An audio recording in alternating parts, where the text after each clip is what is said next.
Okay, we're on. My name is Magic Rick. I live locally in Fredericton right now. I've been here almost 25 years. I started professional magic in 2006 as an amateur more than 50 years ago. And you know, magic is one of the world's oldest professions. I'm told it's the second oldest profession. And I thought instead of trying to trick and deceive you, I would teach you most magicians don't tell you how they do things, except maybe on YouTube. But who wants to learn a classic magic trick? Do you want to learn? This is a very simple trick. I just take a silk scarf like this, and I put the silk scarf into my hand. I just take that scarf and I put it in there like that. Yeah, just like that. And then what we do is we say the magic words, and then anybody that's been with me all week knows that my magic words are googly googly. And the scarf disappears and goes over here to my pocket and turns into an egg. I know, it's kind of cool. Now, it's actually a very simple trick, and I'll teach you the trick of it.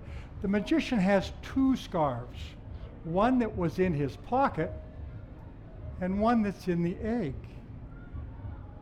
And what you have to do is you have to take an egg and make a hole about the size of your thumb. And you want to get all of the stuff out of the inside, or you're going to mess up your scarf. And because the people don't know you've got a hole in the egg, that's called the element of surprise. And because they don't know you've got a second scarf in your pocket, that's called the second element of surprise. And so you take your scarf and you put it in the hole in the egg, just like that. And they don't know that you're just putting it into the egg. Just like that. And so when you turn around, you say the magic words, you've got the scarf and you've got the egg. It's that simple. Now, you can't, I appreciate that, but you can't let them examine the egg. There's always some guy who wants to examine the egg. You can't let them do that, because then they would see the hole, wouldn't they? So what you have to do, when they're not watching, you have to take that hole off the egg like that and put it somewhere. And that usually fools that. Now if that doesn't do it, then you just take the egg like this.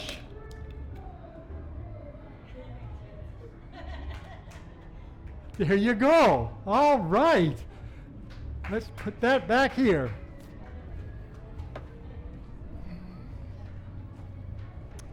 As a professional magician, I get asked lots of questions, and I get asked the same question over and over again. And that's why I get asked some silly questions. Now, can you change my $5 bill into 100? Well, people ask. But the two most common questions I get asked is, when did you start, and how did you start? Well, I was a little guy. How old are you? 11? I was about 10. I think you're a year older than me. And I lived in Victoria, British Columbia, way on the west coast, on the bottom of Vancouver Island. And where we were, this is 1953, I got 4 TV channels. I got Vancouver, BC, Victoria, BC, and 2 channels from Seattle. And I got to watch American TV back in the 50s. And there was a show, it started off being called the Art Baker Show, and it'd be called You Asked For It. And people would see something cool, or they'd read about it in school, and they'd write on a postcard saying, we want to see this. And somebody wrote they wanted to see William Tell. Who knows the story of William Tell? He shoots the apple off his son's head. They wanted to see that. So they got the US Olympic champion, who was the archer. Now you gotta remember, this is all live TV. There were no second outtakes. And so it was a little bit scary. Well, I was just about this kid's age right here, this young gentleman here in age, and I wanted to be cool, and I wasn't very smart, and I wasn't very good looking, and I wasn't very strong, so I wanted to be cool. And I saw on the TV program, I saw a guy come up with a 2x4 and break it in two with his hand. I thought that'd be cool. If I could do that, all those little 10-year-old girls would be impressed. So I went and got a 2x4, and I thought, that is gonna hurt. So the next week, there was a great big strong guy, strong like him, just muscles. He took a New York City phone book and ripped it in two, and I thought, that's not gonna hurt, and that's really cool. So I went and got the phone book out of the kitchen, and I couldn't do it. Every day I came home from school, I would pick the newspaper up off the front porch, and I would take it and I would put it in my father's chair in the living room. Because my father would come home from work at 5. He would take off his hat. All the gentlemen wore hats in those days. He would take off his sports jacket, and he would hang it on a wooden coat hanger. And he would sit down and read the newspaper from cover to cover. My mother would bring him a cup of tea, and about 7 o'clock or 6:30, supper would be ready, and we would eat. And so I came home from school, and I picked the newspaper up, and I thought, I wonder if I could practice and start with something a little bit smaller, like a newspaper. That wasn't so hard. I can tear that in two. Let's fold it up again here. Fold it up here like that. Remember, I was only 10. I wasn't real strong yet. That wasn't so bad. I wonder if I can get one more tear out of it. Oh! I also discovered that newspaper tears easier one way than the other.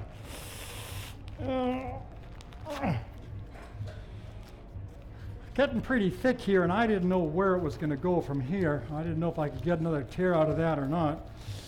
And so I thought, well, I'm going to try one more tear. One more. That's all I'm going to try, is see if I can get one more out of this thing here. And right then, I heard my dad's car come in the driveway. And that's when I started my career in magic, and my father was able to read the paper from cover to cover.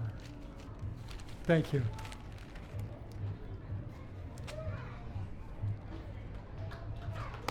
Okay, we need some helpers. Well, that was fast. Wow, your hand went. Get up here. Be careful on the stairs. And how old are you? 8.5. Oh, no, not 8.5. I was looking for someone who was 8.5. Oh, that's you. And what is your name? June. June? Well, you were here before. Yeah. Were you up here? Were you Princess June before? Yes. I don't know if I want you to be Princess June 2 times. Is that fair? No. No. I need somebody at least 8. Are you 8? No, I need somebody. How old are you again? I'll use you again later. Okay. Will you help me? Come on up. You haven't helped me before, have you? I had Princess June before. You come up. You're going to be a princess. Is that okay? You stand right there, and your name is? Abigail? Princess Abigail. Now I need some more helpers. I need a young man. Would you help me? Yep. And I need another young man. And another young man. Okay, you 3 young men come on up here. Now we'll get you 3. Yeah, be careful going up the stairs. 1 young man here. How old are you? You're 10. You told me you're 11. You're in the middle. Come on. How old are you? 7. Perfect. 7 goes there. Let me guess. 10. Perfect. Right there. Okay, this is a wonderful story. This is a sweet, sweet story. Once upon a time, there was a beautiful princess. Can you hold that like that?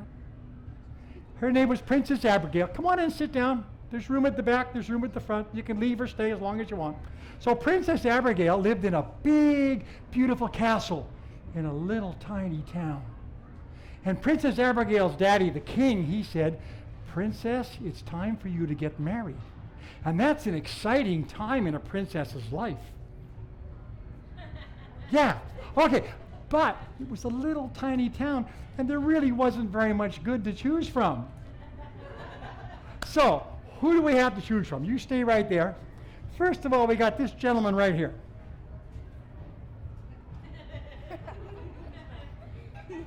But he's in prison.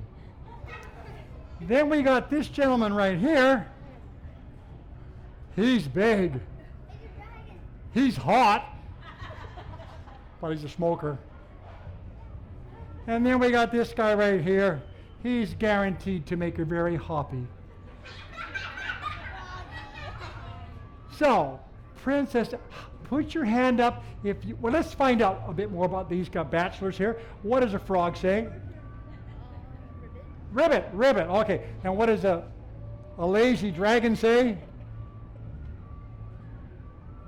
What does a dragon say? Oh, yeah, good. What does a guy in jail say? I don't know. That's probably why he's in jail. Oh, okay. Put your hand up if you think she should marry the guy in jail. Oh, you didn't get very many votes, guy. I'm sorry. You can go sit down. I'm sorry. Put your hand up if you think she should marry the dragon. You got one little girl voting for you the whole time. I'm sorry. You're out of luck, too.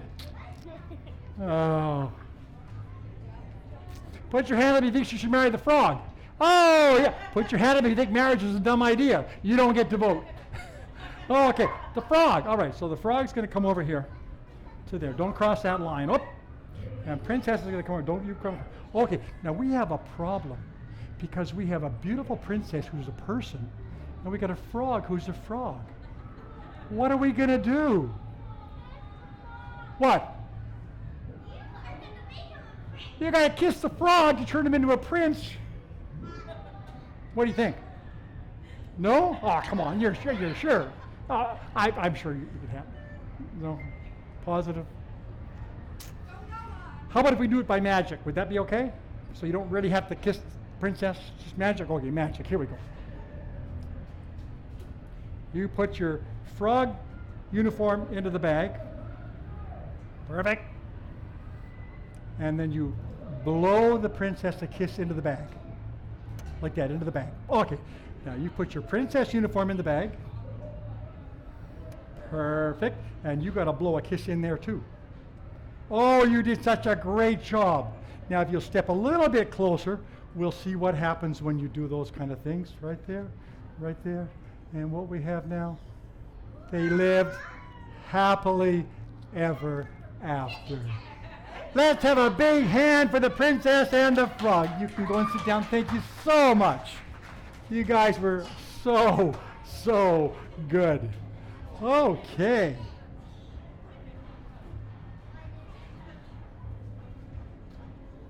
I've got something you've never seen before.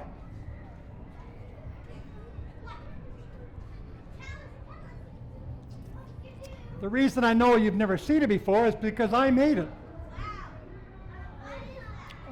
Any fool can go to the source, Radio Shack, or Fry's in the States, or online, and buy capacitors and resistors and diodes and whatnot, and just solder them all together. And it doesn't matter which way you solder them. No, really, the scientists don't want you to know that.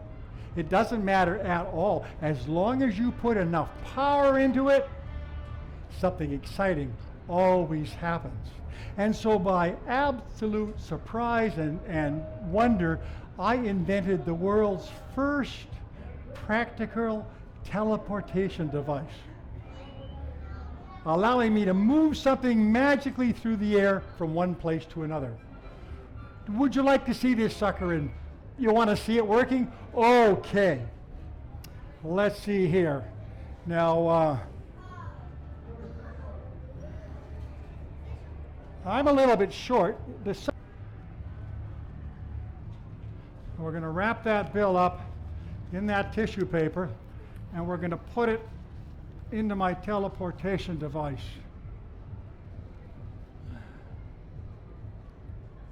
Just like that. Now we need something to send it somewhere. You got a kid in your lap. Send your helper back up again. Which one would you like? Yeah, well, I don't care. Doesn't matter. He can keep that. That's a prize for being so helpful. So now I've got bill wrapped up in tissue. Because you got to hold that up in the air, and an orange. And if my calculations are correct, the bill is going to disintegrate, fly through the air, and recompose itself inside that. Oh, come on! They laughed at Fulton. I mean, they laughed at Einstein. Well, they didn't really laugh at Einstein, but you understand what I'm saying. So what we got here now is, yep, hold it still.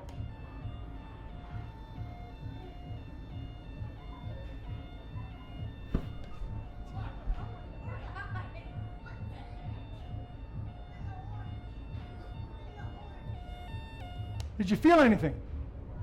Oh, it's better if you lie. Bring that orange all back over here.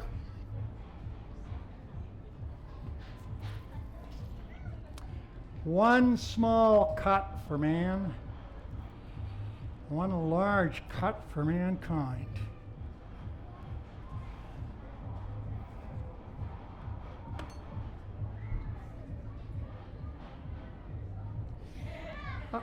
I try to get them to go before the show, but they just never do. I'm sorry. Oh, look, a joint. Oh, no. Come and get that for your dad. Well, it's legal in this country, you know. Oh, there you go.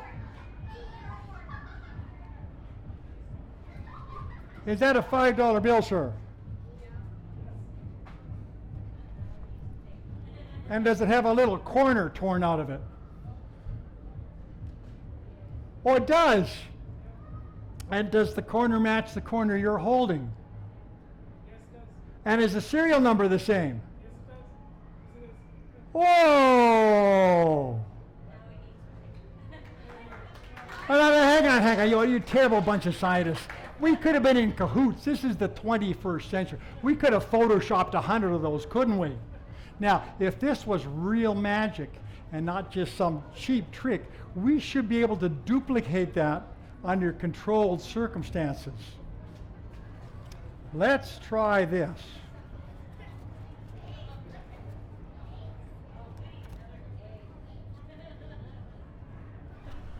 Let's try an egg.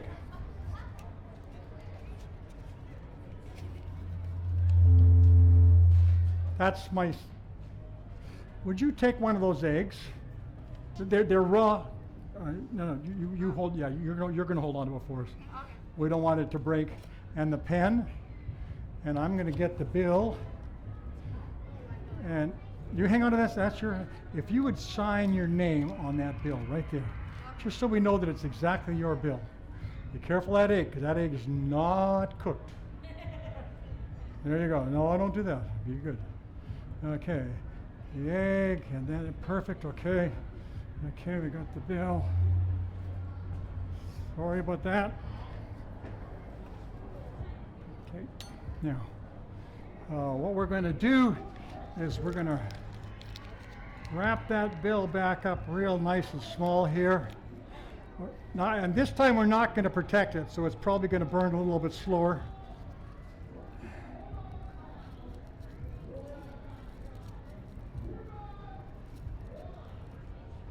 Let's see, okay.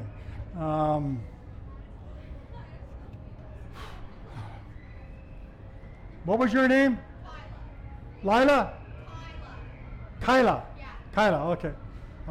Hang on, Kyla. I'm sorry, hang on. I made that mistake already.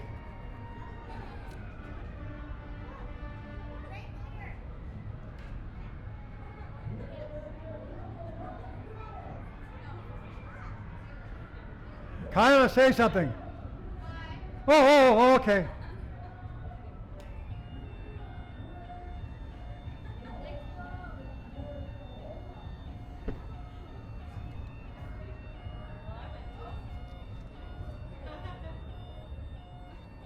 Did you feel anything, Kyla? A little bit.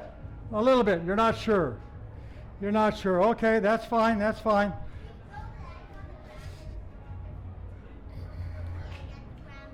Now, if my calculations are correct, get my glasses so I can see what I'm doing, that bill should have disintegrated into its molecular pieces, flown through the air into her egg.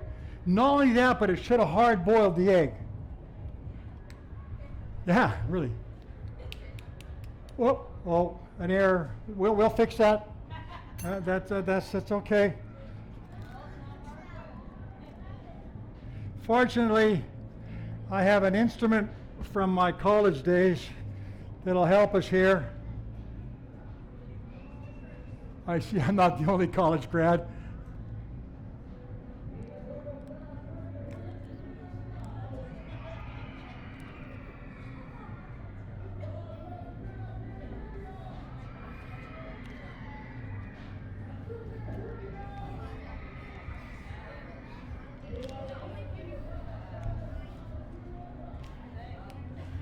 Is that a $5 bill? Does it have your name on it? Does the serial number match, sir? Well, he's got it there somewhere. Yes. It does! Oh, fantastic! Okay, now I'm going to clean this up for you. You can never be too careful.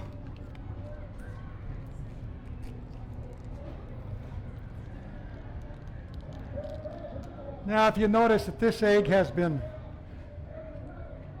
cut, written on, doused in egg and orange, and singed around the edges a couple places, which is an error we will correct before we send people. All of these things are crimes under the federal monetary system. So I'm going to put it in an envelope for you. And you can take it home and you can tell all your friends about it. They're not going to believe you, but you can tell all your friends about it. How you saw Magic RIK with the teleportation device. And if you really get broke, you can scotch tape that corner back on and you can probably spend it. Ladies and gentlemen, thank you very much. And thank you for my wonderful good sport who got that $5 bill up to us. Let me do one more for the little kids. It's so much fun having a mixed audience, so I can do for big kids and little kids. One more for the little kids. Little kids sometimes collect things. Oh. Anybody collect hockey cards? You don't collect hockey cards, but that's okay. I'm sure there's lots of things you collect. Hockey cards, matches, stamps, coins. Yeah, that too. Right. Now I collect pieces of paper. Just little, yeah, it's cool. This is my piece of paper box. That's where I keep my paper collection. Do you want to see my paper collection? Okay, there we go. It's just kind of a little bit of paper. Now, being a magician, you can say things like googly googly and it changes color. That's kind of fun. Isn't it, Princess? Yeah. And if you say googly googly again, it probably changes the color. And if you get lucky, googly googly, I know, it's just a little box to keep all my paper in. Yeah. Well, come and you can get that in there for me. Perfect. I get back to the poor cameraman. He's going to chase me. Don't go too fast. Go too fast. I don't know how much paper's in my paper box. One never knows. Whoa. And that's a pretty big paper box, actually. It's got to get it all out.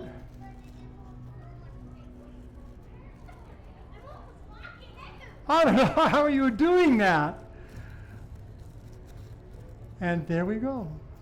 Ladies and gentlemen, thank you very, very much. My name is Magic RIK, and I hope you enjoyed the show. I'm doing a bigger people version about 8 o'clock tonight. Have a great evening and enjoy the rest of the fair.